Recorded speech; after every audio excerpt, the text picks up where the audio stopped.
Now moving now to Tamil Nadu, where the Chief Minister M.K. Stalin has written a letter to the President and has sought the President's intervention to ensure that the Governor Ravi would abide by the advice of the State Cabinet as mandated in the Constitution. Remember, this comes after that face-off between the Tamil Nadu government and the Governor in the Assembly. Now the Chief Minister has called the Governor's deviation from the government's approved speech in the Assembly a violation of Assembly traditions. Stalin says that he got a resolution adopted only to ensure that names of nationally celebrated leaders, including B.R. Ambedkar, are included in the address. Stalin also accused the governor of scuttling bills passed in the Assembly and that he's taking sides in language and religion, is what the Chief Minister is alleging.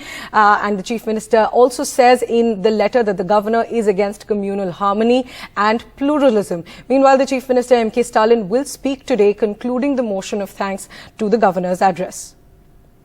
My colleague Sam Daniel now joining us for more on this. Sam, we know that a DMK delegation had also earlier met the President in Delhi to seek her intervention into this face-off between the government and the governor, and now the Chief Minister has written a letter. Well, basically that letter was handed over by that team of MPs and the State Law Minister Raghupati, who met the President Priyanshi, and the gist of that letter is contrary to expectation and speculation that the Tamil Nadu government may demand recall of the governor, they've taken a middle path, citing the list of allegations or accusations in their view against the governor and asking the President's intervention to ensure that Governor Ravi would abide by the Constitution and abide by the advice of the elected government and the cabinet, particularly in Tamil Nadu. They raised three important points for the Chief Minister M.K. Stalin. One, that by deviating from the official accepted and approved speech of the Tamil Nadu government, the governor has violated the traditions of the Tamil Nadu Assembly. Secondly, he points out that he had to intervene and move a resolution only because the governor had skipped portions referring to nationally celebrated leaders like Ambedkar, Periyar and few others. And to make sure that these names get included in the Tamil Nadu Assembly record, Stalin says he had to move a resolution and get them adopted. Thirdly, he also points out how the governor delays giving assent to several bills passed by the Tamil Nadu Assembly, and he says the governor takes the role of a judiciary and doesn't allow the government to function. Lastly, the Chief Minister also cites how the governor, in his view, takes sides in terms of religion, literature and culture, and this could lead to that becoming a threat to the peace in the state. That's what the Chief Minister had said, referring to various talks of the governor in terms of Sanatan Dharma, in terms of Hindi, in terms of how the state is being seen as a kind of a separatist, with a separatist attitude and all those things. It seems this kind of the state government's turning the heat against the governor has had an impact.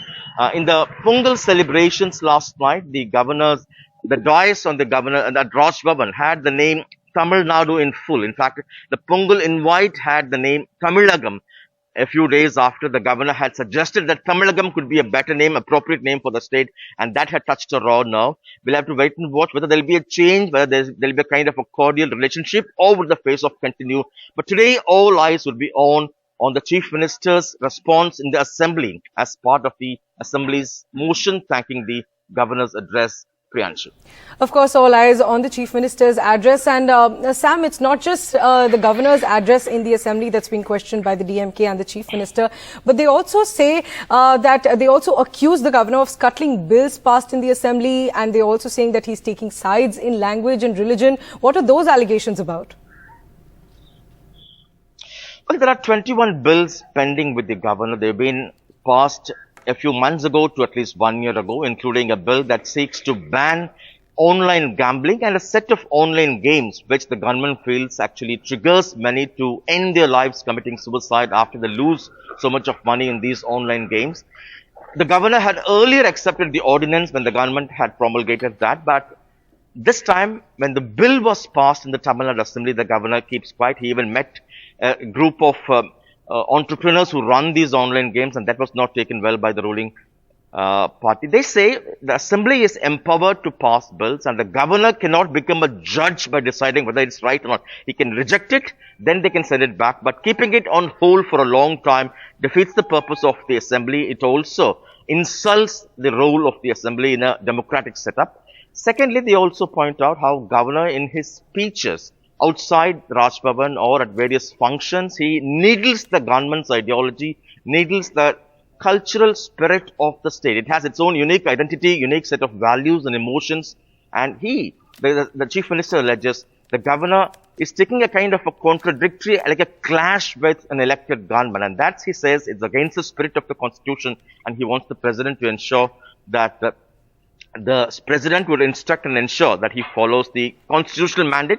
Lastly, certain bills among these 21 bills, Priyanshi, also attempt to clip the powers of the governor in terms of appointment of vice chancellors, and he even sits on that. For a specific question, when we had met the governor informally a few weeks ago, the governor said, well, withholding certain bills is a courteous way of saying no, and he says the constitution doesn't prohibit him from expressing his personal views, which the ruling DMK is up against, and so he says he is fine with the kind of role he undertakes now. So let's wait and watch whether this attempt by the ruling DMK would put an end to this kind of face-off being complained by not just the Tamil Nadu government but also other non-BJP ruled states in several parts of India. Priyanshi.